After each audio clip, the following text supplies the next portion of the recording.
Welcome to another episode of Ship of War, my review of Her. Her is directed by Spike Jonze and it's also written by Spike Jonze. It stars Joaquin Phoenix, Rooney Mara, Amy Adams, Scarlett Johansson, and it also has small cameos and roles by Chris Pratt, Olivia Wilde, and Kristen Wiig, and I only mention her because she has the funniest scene in the movie, if not one of the funniest scenes in the movie, at least for me. The premise of the story is basically about Joaquin Phoenix's character Theodore. He just got out of a divorce or out of a marriage. He's really depressed, he's down. The only thing that brings him out of that depression is that he ends up downloading this OS called OS1 that has the ability of interacting with a human as though they're a human. And once he downloads this thing, he befriends it, and then from being friends with it, he ends up falling in love with it. And that's when the story continues on and stuff happens, and this ends up being a pretty damn good movie.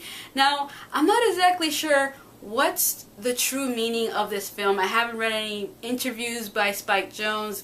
I haven't read any reviews by anybody else or seen any reviews by anybody else about this film. But my take on this film is basically Spike Jonze is pretty much kind of mocking the whole idea of our obsession with technology. You see this throughout the film with Theodore. Everything he does at work is through the computer.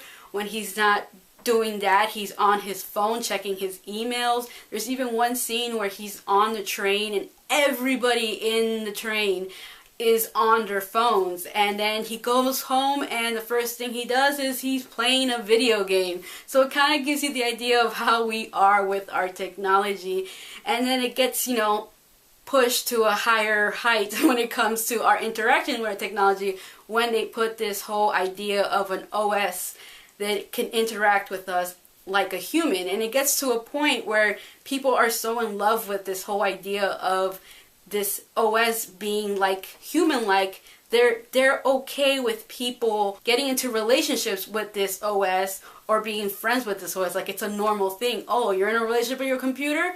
That's cool. Oh, your computer is your best friend?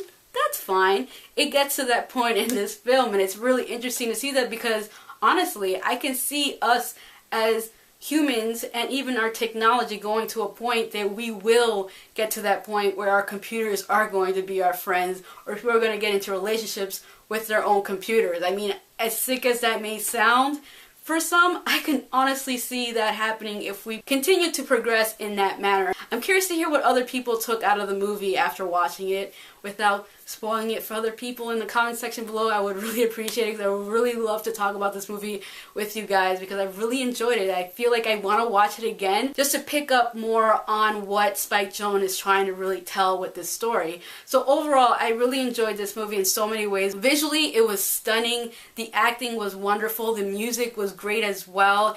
And the story really, really, really was entertaining. Everybody who appreciates a good film, go check this out. So that is my review of Her. Thank you for watching, and if you haven't already, please subscribe. Short Term 12 is directed by Destin Crenton. It's also written by Destin Crenton, and it stars Brie Larson and a bunch of other very talented actors and actresses.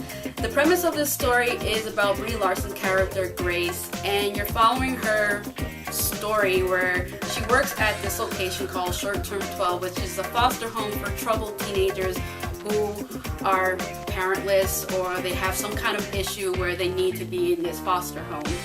And